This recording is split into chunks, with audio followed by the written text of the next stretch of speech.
बिस्मिल्लाहिर्रहमानिर्रहीम। नाज़रीन इकराम, आप देख रहे हैं अपना यूट्यूब चैनल पाकिस्तान जिंदाबाद। इब्न हसन का सलाम कबूल फरमाइए। इस वीडियो के 3 मौजू हैं।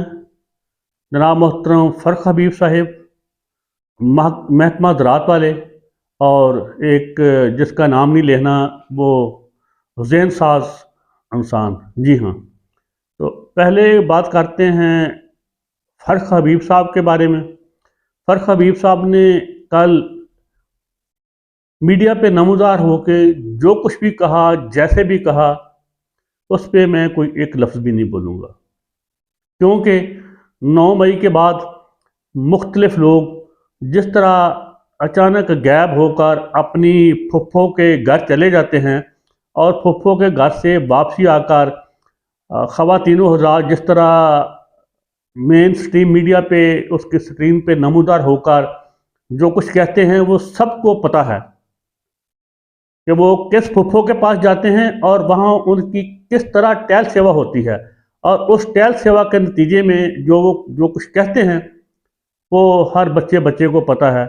ये तो अब महकमा ज़राअत वाले अहमक हैं, बेवकूफ़ हैं, जो अब भी समझते हैं कि ये हम गुलामों को ये पता नहीं है इनकी वारदातों का। तो मुबारक हो फ़र्रुख हबीब को, उसके घर वालों को, उसके अजीज़ो अकारब को, उसके दोस्तों को, चाहने वालों को, कि फ़र्रुख हबीब साहब बख़ैर आफ़ियत अपनी फुफ्फो के घर से वापस आ गए हैं। बेशक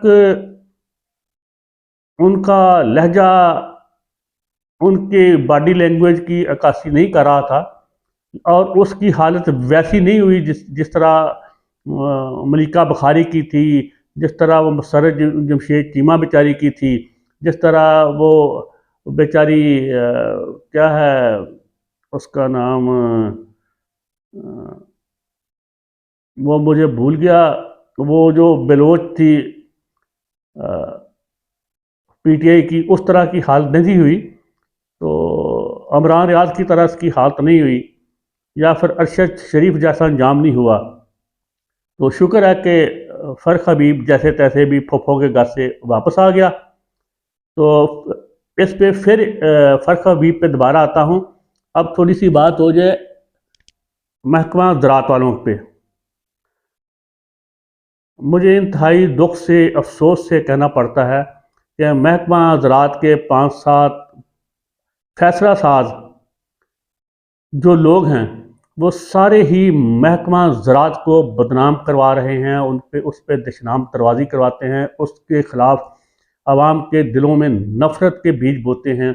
नफ़रत से भी आगे मामलात बढ़ जाते हैं, लेकिन फिर भी हमारे महकमा ज़राअत के 5-7 लोग ऐसे नाअहल, नालायक, पता नहीं इनको मैं क्या कहूँ, हठधर्म है कि ये अपनी इन चालाकियों, अदना नाकाम चालाकियों से बाज नहीं आते।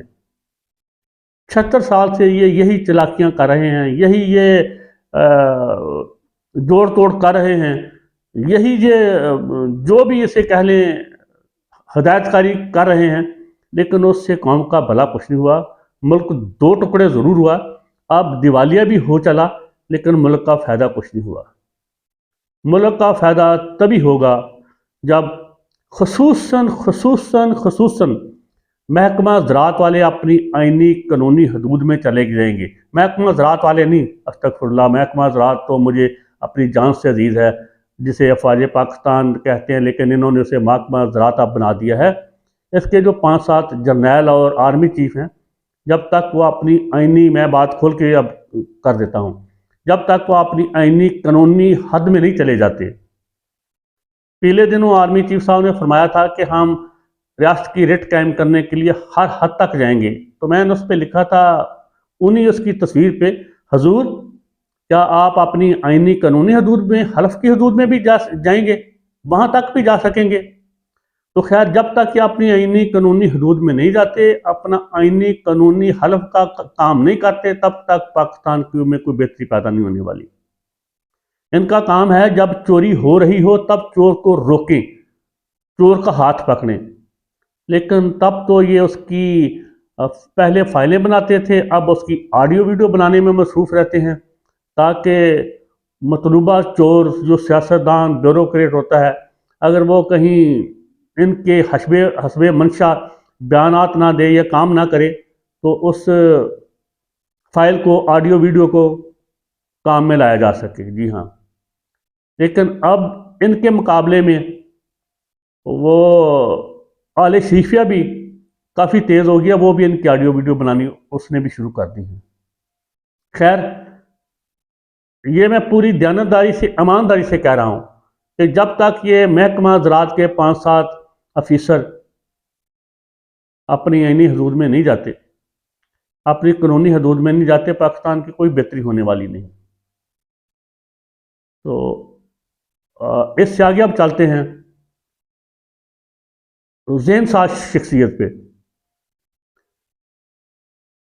फर्क हबीब साहब ने कल फुफ्फो के घर से आके वो उसने मेन मीडिया पे बयान दिया है, और वो बयान आपकी खिदमत में उसमें उसके 2-3 हिस्से पेश करता हूँ। और साथ उसने इल्ला माशाल्लाह महकमा ज़राअत की कैम करदा टिड्डी दल जमात में शमूलियत इख्तियार कर ली है। जी हाँ, जिसे इस्तेहकाम पाकिस्तान कहा जाता है, खैर से इल्ला माशाल्लाह। और महकमा ज़राअत वालों ने इससे पहले भी बेशुमार कारनामे सर अंजाम दिए हैं।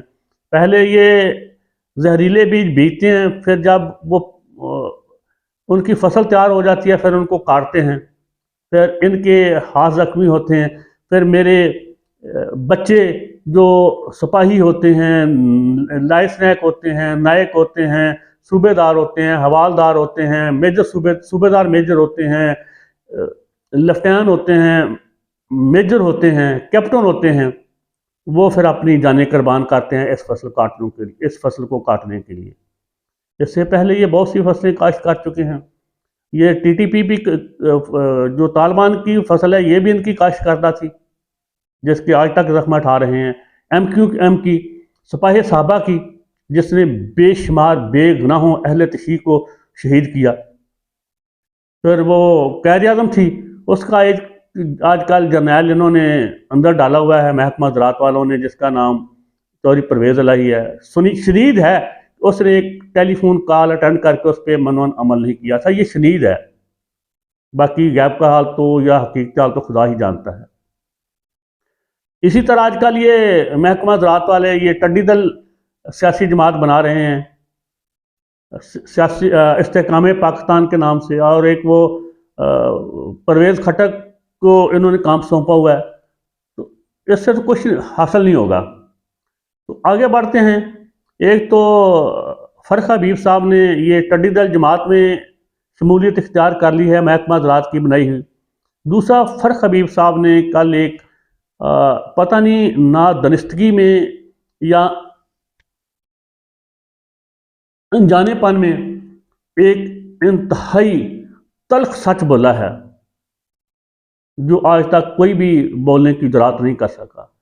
वो ये है, उन्होंने फरमाया है, बाकी तो झूठ है लेकिन इतना ये सच है कि जो 9 मई का वाक़या हुआ, अगर ये 9 मई का वाक़या को ज़िम्मेदार फर्क हबीब साहब इससे पहले इसके पेशों की तरह इमरान खान को ना ठहराता, तो इसकी जान खलासी कहाँ होनी थी। ये तो इसकी जान खलासी इसलिए हुई है कि इसने 9 मई के वाक़या का ज़िम्मेदार इमरान खान को ठहराया है। जी हाँ, तो इसके साथ ही उसने बहुत बड़ा सच बोला है।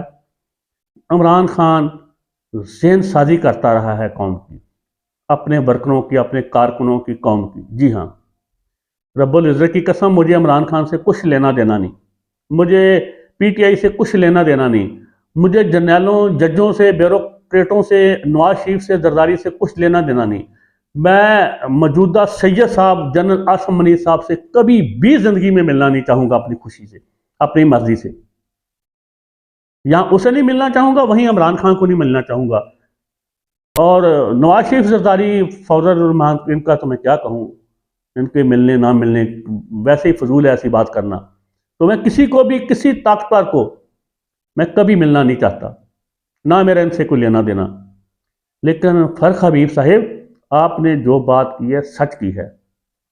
अगर कोई रहबर होगा, कोई रहनुमा होगा, कोई मीरे कारवां होगा, कोई सलारे कारवां होगा, कोई मसले होगा, कोई प्यांबर होगा, तो उसका बुनियादी काम ही ज़हन साजी, किरदार साजी करना है। अगर वो सच्चा, जानदार, ईमानदार रहबर होगा, रहनुमा होगा, मीरे कारवां होगा, सलारे कारवां होगा, मसले होगा, तो वो कौम की ज़हन साजी करेगा, किरदार साजी करेगा।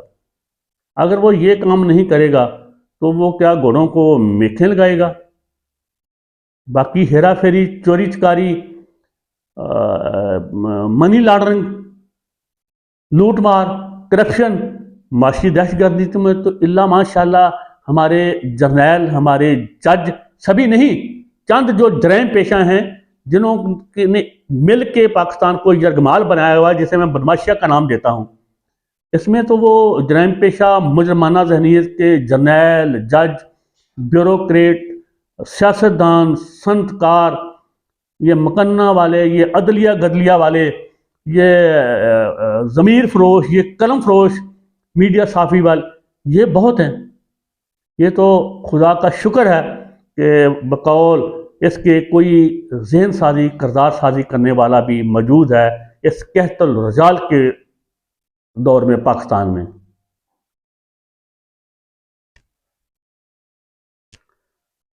वीडियो तवील हो रही है। मेरी दुआ है कि इमरान खान अगर मुस्बत ज़हन साजी कर रहा था, किरदार साजी कर रहा था, तो अल्लाह पाक उसे और तौफीक दे और वो इसी तरह कौम की रहनुमाई, रहबरी करता रहे, इसकी ज़हन साजी, किरदार साजी करता रहे, ताकि हम भीड़ से एक कौम बन सकें, हम रेवड़ से एक कौम बन सकें, हम ये बुज़दिलों के एक ग्रोह से एक कौम बन सकें। इसके साथ ही इजाज़त चाहूँगा। इजाज़त दीजिए। अल्लाह हाफ़िज़, वस्सलाम।